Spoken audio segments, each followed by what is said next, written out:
एक युवक गुरु का नया नया शिष्य बना था। उसके मन में बहुत सारे सवाल थे जो वह गुरु से पूछ लेना चाहता था। एक दिन वह गुरु के पास आया और उसने कहा, गुरुदेव, मैंने देखा है पहले लोग आपस में बहुत प्रेम करते हैं, फिर धीरे धीरे उनमें झगड़े होते हैं, लड़ाई होती है और एक दूसरे को वह भला बुरा कहने लगते हैं। फिर रिश्ते टूट जाते हैं और प्रेम नफरत में बदल जाता है। ऐसा क्यों होता है? गुरु ने कहा, यह जानने के लिए तुम्हें मेरे साथ चलना होगा। गुरु शिष्य को लेकर एक गांव में पहुंचे। वहां एक घर के द्वार को उन्होंने खटखटाया। भीतर से एक व्यक्ति बाहर आया। उसने गुरु को प्रणाम किया और कहा, गुरुदेव, मैं आपकी किस प्रकार सेवा कर सकता हूं? गुरु ने उस व्यक्ति से कहा, क्या तुम्हारी पत्नी के साथ विवाद समाप्त हो गया? क्या अब तुम खुश हो? उस व्यक्ति ने कहा, मैंने गलती की। गुरुदेव, उस औरत से शादी करके वह बिल्कुल भी अच्छी नहीं है। वह मेरा और मेरे परिवार का ख्याल नहीं रखती। वह हमेशा अकड़ कर बात करती है। वह हमेशा गुस्से में रहती है। उसने कभी मेरी कोई बात मानी ही नहीं।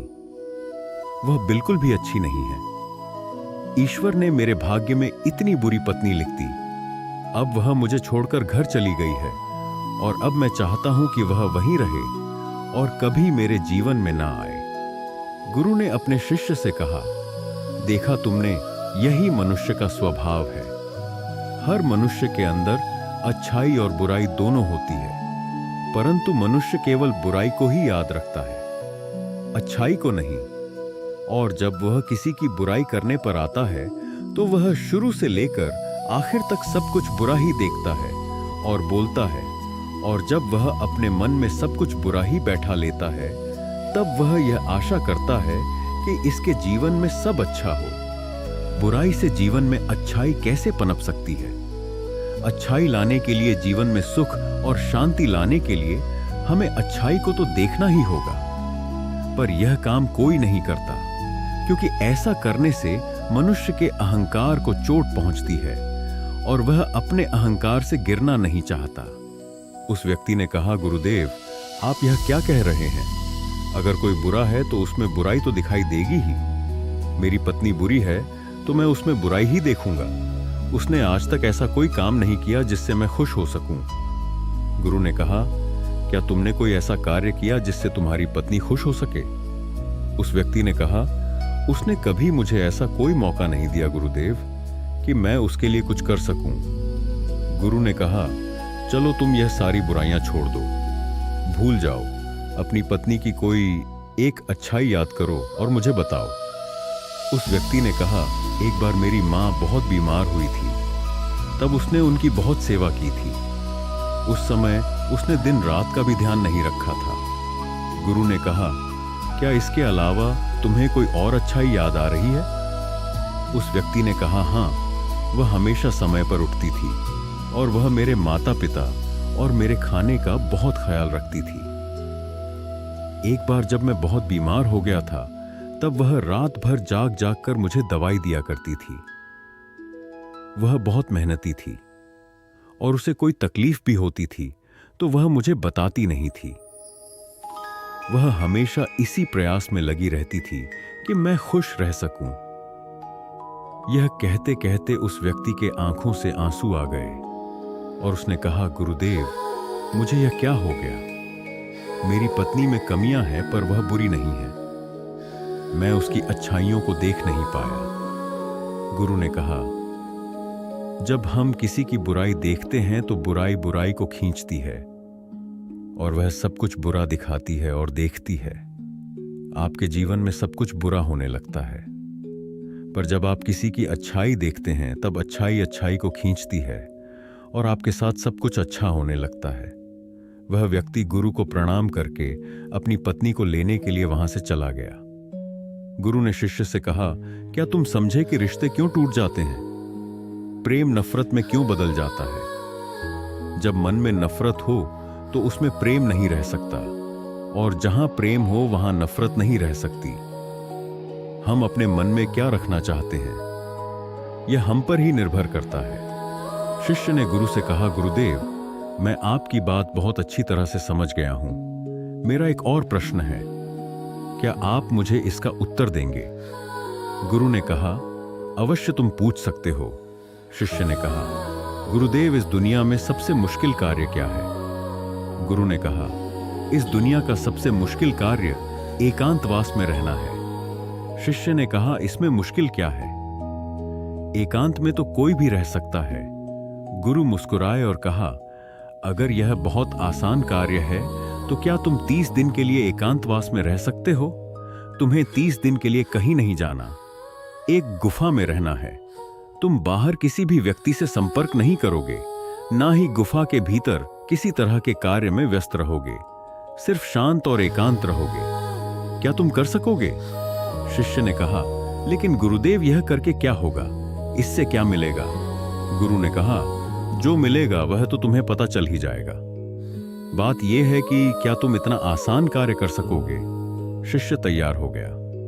गुरु अपने शिष्य को एक गुफा की ओर ले गए और उन्होंने वहां उसके 30 दिन के खाने पीने का इंतजाम कर दिया और कहा, गुफा का द्वार खुला है।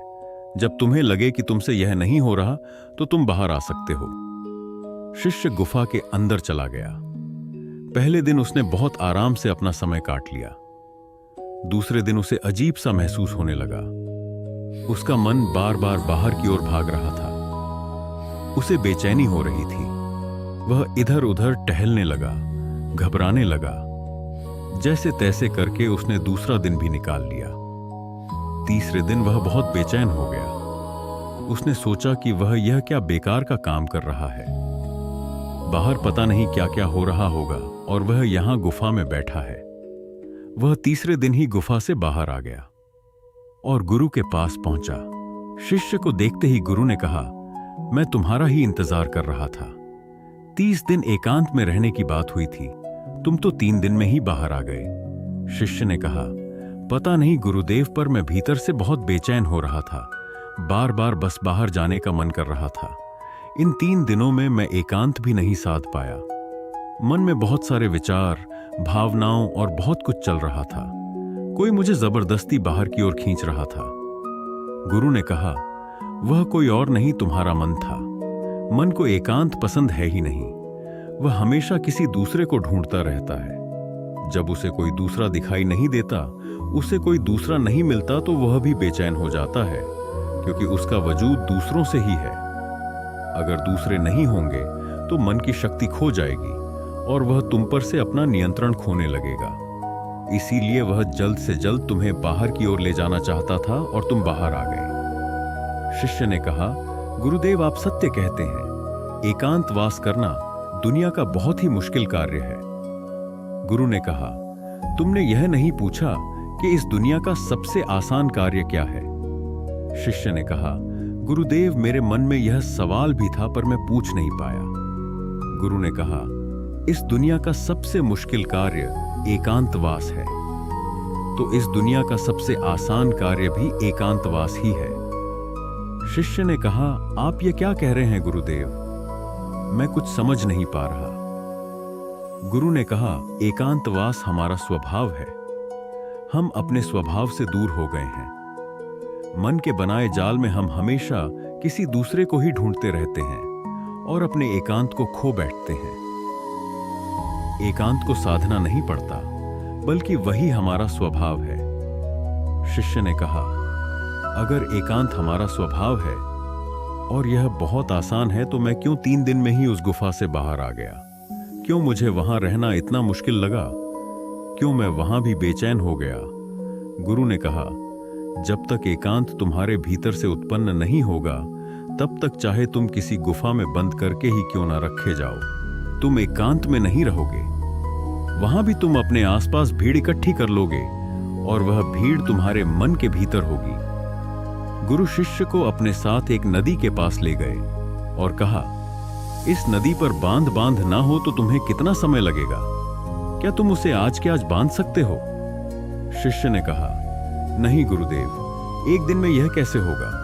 2 दिन, 3 दिन या 4 दिन में भी नहीं होगा। इसमें तो बहुत समय लगेगा।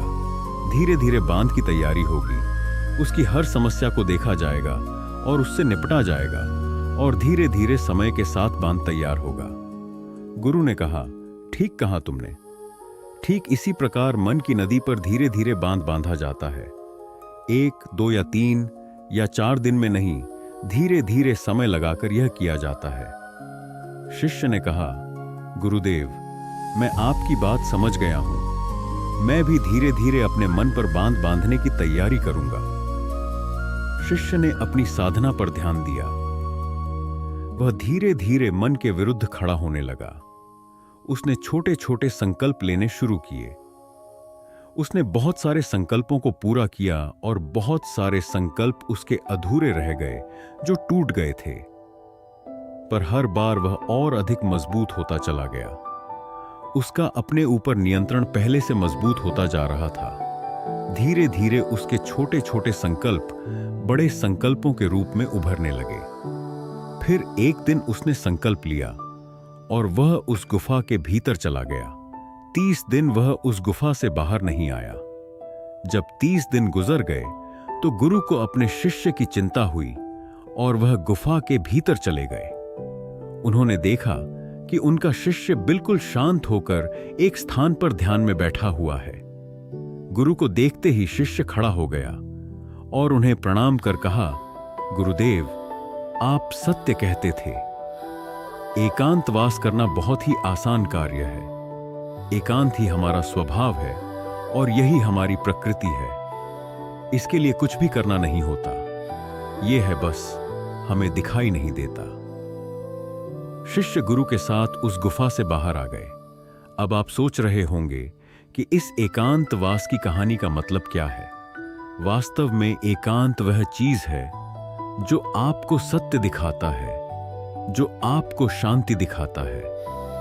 आप अपने जीवन में बहुत छोटी छोटी चीजों में उलझे रहते हैं जो इतनी मामूली है कि जिनके होने या ना होने से कोई फर्क नहीं पड़ता, पर आपके जीवन में वह बहुत मायने रखती है और आपका जीवन उनके चारों ओर घूमता रहता है।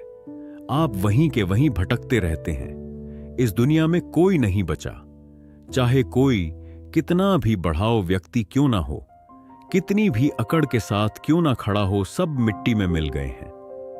राजा हो, भिखारी हो, शक्तिशाली हो या कमजोर साधु हो या संत हो, कोई भी हो, किसी की अकड़ बाकी नहीं रही। जिन छोटी मोटी चीजों के लिए आज आप इतना लड़ते झगड़ते रहते हैं, क्या करोगे? इन सब चीजों का कुछ पल ही लगते हैं शरीर को मिट्टी बनने में, और तुम ऐसे लड़ रहे हो जैसे कि तुम हमेशा यहीं रहने वाले हो। कुछ समय मिला है, बहुत कीमती है, उपयोग कर लो, कुछ सीख लो, कुछ जान लो, कुछ तो जीवन जी लो। सब कुछ जानते हुए भी हम कुछ नहीं जानते। बस यही हमारी विडंबना है और यही हमारी बेहोशी है, और इसी से बाहर निकलने का नाम जागरण है और जागृति है और होश है और बुद्धत्व भी है। दोस्तों, इस कहानी से आपने क्या समझा? अपने विचारों को, अपने भावनाओं को एक कमेंट के माध्यम से जरूर बताएं। क्या पता आपके एक कमेंट से किसी का जीवन बदल जाए। धन्यवाद।